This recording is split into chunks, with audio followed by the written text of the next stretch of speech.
शहर नागपूर, तारीख 26 मार्च 2026, ठिकाण नागपूर शहर सायबर पोलीस ठाणे। दुपारी 4 वाजल्याच्या सुमारास एक 500 रुपयांचा फ्रॉड झालेली FIR दाखल होते। पुढे एक नागपूर पोलिसांचं पथक पुण्यातील खराडी भागात छापा टाकतं। दिल्ली, राजस्थान ते थेट दुबई, जवळपास 250 कोटी रुपयांची माया। आरोपी कोण? नागपूरच्या खाकीने काय काम केलंय? सायबर पोलिसांच्या ग्रुपवरील व्हॉट्सअप चॅट आणि डोकं चक्रावून टाकणारी माहिती। भ्रष्टाचाराच्या वाळवीने पोखरून निघालेली केस पुढील काही मिनिटात आपण समजून घेऊयात। तुम्ही फक्त इतकंच करायचंय, ठिकाण, तारीख, वेळ आणि डोकं चक्रावून टाकणारे आकडे लक्षात ठेवायचे। नमस्कार, मी अभिजित दराडे आणि तुम्ही पाहायला सुरुवात केली आहे political Maharashtra.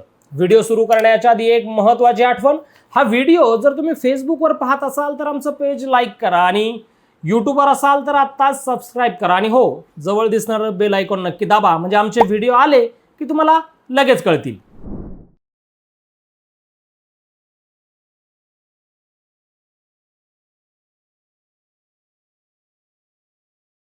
Nagpur cyber police ठाण्यात 26 तारखेला दुपारी 4 वाजल्याच्या सुमारास हिरेन भोजवानी नामक 35 वर्षीय तरुणाची एक तक्रार प्राप्त होते।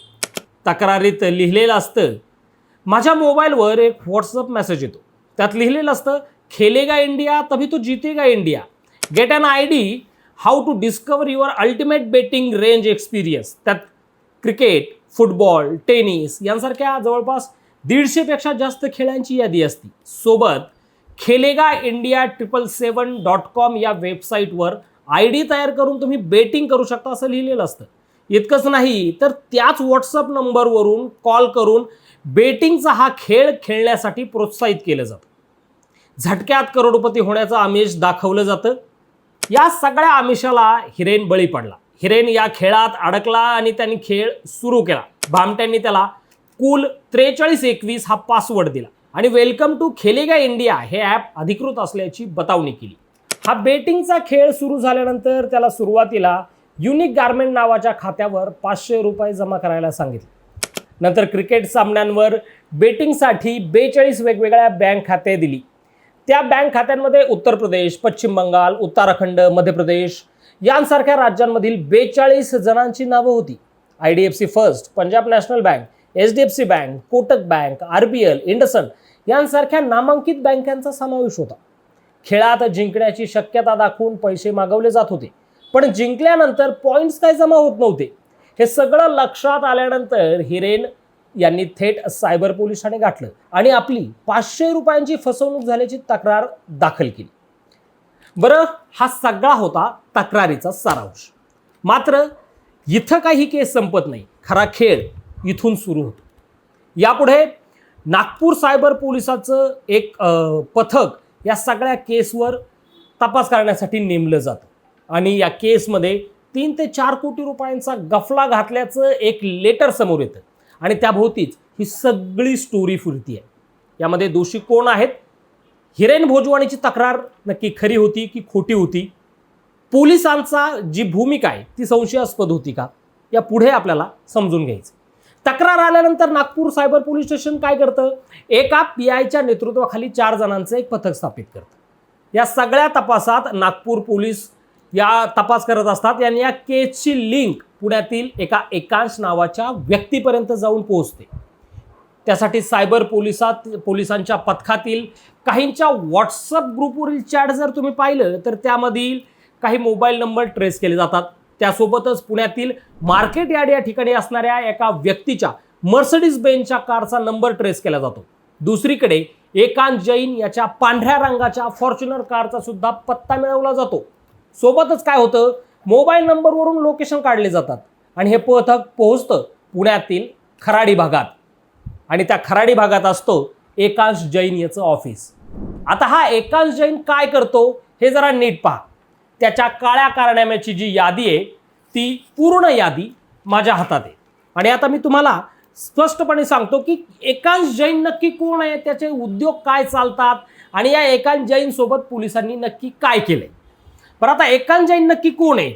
आता त्याचा मेन जो पर्सन आहे या सगळ्या केसमधला मास्टर माइंड आपण त्याला म्हणूया, तो हे एकांश जैन. एकांश जैनचं काय आहे, त्याचं पुण्यामध्ये एक ऑफिस आहे, त्याची कंपनी आहे आणि त्याचं नाव आहे सोशल स्टुडिओ.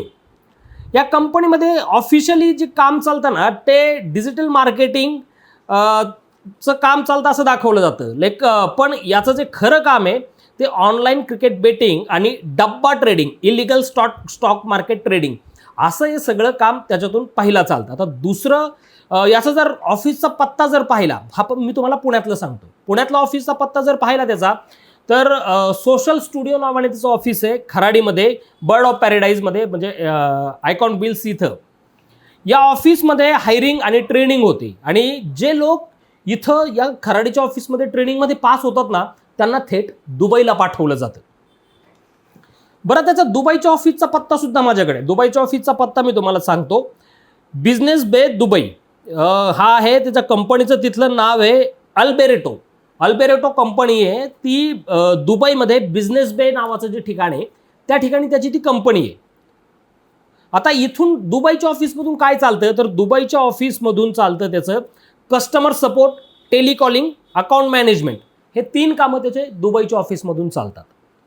आणि या सगळ्याचा ज्या पद्धतीने फसवणूक केली जाते ना या बेटिंग आणि डब्बा ट्रेडिंगची, तर त्याचं जे ऑपरेशन चालतं ते टेलिग्रामच्या बोट्समधून चालतं. आता याच्यामध्ये पुरा म्हणजे जे संपूर्ण इलिगल काम आहे ते टेलिग्रामच्या बोट्स थ्रू केलं जातं. यामध्ये बेटिंग आणि ट्रेडिंगमध्ये इन्व्हॉल्व लोक केले जातात.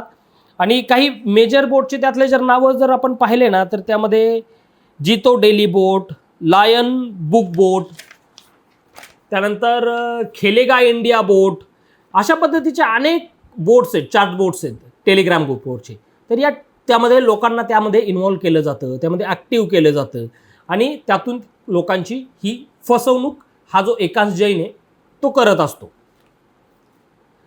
आता थोडक्यात काय, तर हे बोट्स महादेव ॲप जे होतं, महादेव बुक ॲप आणि रेडियान्ना बुक ॲप, त्या पद्धतीसारखं काम करतं. म्हणजे अगदी त्या लेवलचा जो फ्रॉड आहे तो हा एकांश जैन पुण्यात बसून करत होता. जिथं क्रिकेट, कसिनो आणि अशा ऑनलाईन गॅम्बलिंगच्या ज्या काही साईट्स आहेत त्या चालवल्या जातात. त्यांना ID प्रोव्हाइड केले जाते आणि डिपॉझिट करून या गोष्टी त्यांना खेळायला लावलं जातं. आता यामध्ये हवाला कनेक्शन सुद्धा फार मोठं आहे. आता हवाला कनेक्शन कसं केलं जातं, डिपॉझिट आणि विड्रॉलची पूर्ण जी प्रोसेस आहे ती NSDP टेक्नॉलॉजी प्रायव्हेट लिमिटेड या कंपनीच्या नावाने केली जाते.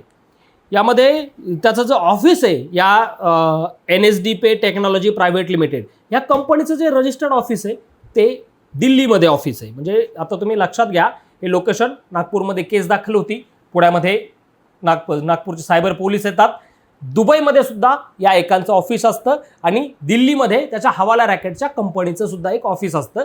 आणि जे पैसे पाठवलेले आहेत आत्तापर्यंत ते वेगवेगळ्या भारतातल्या राज्यामधले काही अकाउंट्स त्यामध्ये आहेत. हे सगळं तुम्ही लक्षात घ्या, म्हणजे शेवटी कळेल की हा फ्रॉड किती मोठा आहे. या कंपनीमध्ये एक डायरेक्टर आहे नीरज जयस्वाल. याचं सुद्धा एकांश बरोबर त्याच पद्धतीने काम केलं जातं. आता यामध्ये या सगळ्या फ्रॉडला कव्हर करण्यासाठी नक्की काय काय त्यांनी काम केलं जातं मी आता तुम्हाला सांगतो. हा सगळा याचा जो काळा धंदा आहे एकांश जैनचा, तो जर लपवायचा असेल तर त्यासाठी काहीतरी आपला बाजूचा धंदा त्याला दाखवणं गरजेचं होतं. आणि त्यासाठी तो काय करतो, खराडीच्या ऑफिसमधून एकांश जैन स्टेबर्ड नावाची कंपनी चालवतो. त्यामध्ये तो पार्टनर आहे आणि त्यामध्ये सोशल स्टुडिओ नावाच्या कंपनीचं सुद्धा एक ऑफिस आहे. ही कंपनी काय करते, ट्रॅव्हल बुकिंग, हॉटेल तिकीट्स बुकिंगची हँडलिंग करते.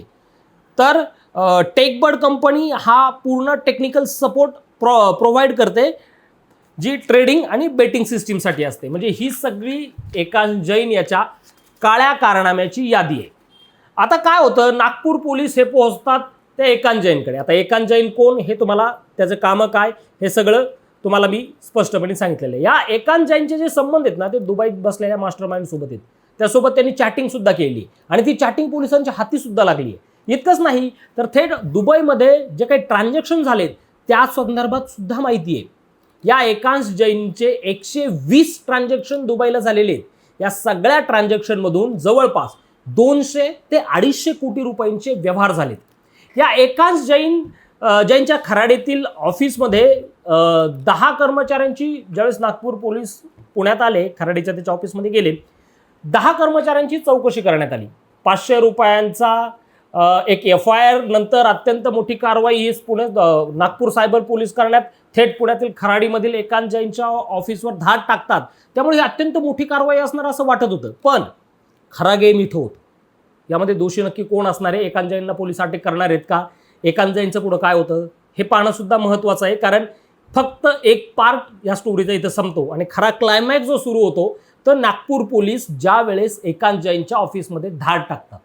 एकांत जैन याला फक्त एका सूचनापत्रावर सोडून दिलं जातं. ज्या एकांत जैनच्या खात्यावरून 200 ते 250 कोटी रुपयांचे ट्रान्झॅक्शन झालेले आहेत, जो एकांत जैन बेटिंग सारख्या, इलिगल ट्रेडिंग सारख्या फ्रॉडमध्ये अडकलेला आहे, त्या एकांत जैनला नागपूरचे सायबर पोलीस फक्त एका सूचनापत्रावर सोडून देतात.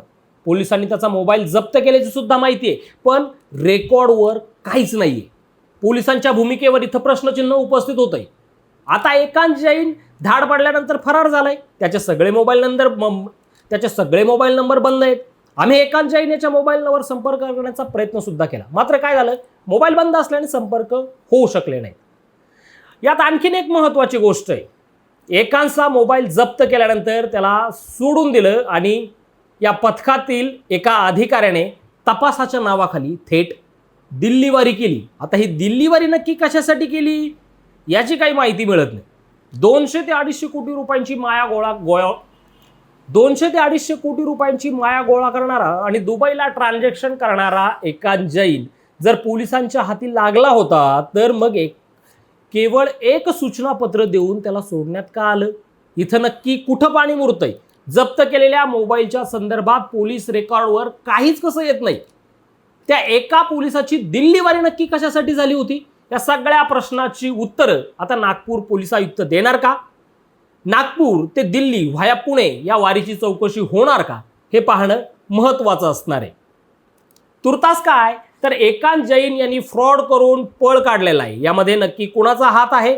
एक सूचनापत्र देऊन इतका मोठा फ्रॉड करणारा जैन हाती आलेला असताना सुद्धा पळाला कसा हे सुद्धा महत्त्वाचं आहे. त्यामुळे आता याचं जो उत्तरदायी आहेत ते नागपूर सायबर पोलिसांची ती टीम, ज्या APIच्या नेतृत्वाखाली 4 जणांचं पथक होतं, ते पथक, त्यासोबतच खराडीमध्ये धाड मारायला आलेले ते सगळे पोलीस याचे उत्तरदायी आहेत. आणि त्यासोबतच नागपूरचे पोलीस आयुक्त सुद्धा यामध्ये उत्तरदायी असणार आहेत. आता यामध्ये नक्की काय होतं, काय नक्की अहवाल नागपूरचे पोलीस आयुक्त सादर करतात हे पाहणं सुद्धा महत्त्वाचं असणार आहे. तुर्तास या व्हिडिओ तिथंच थांबूयात. धन्यवाद.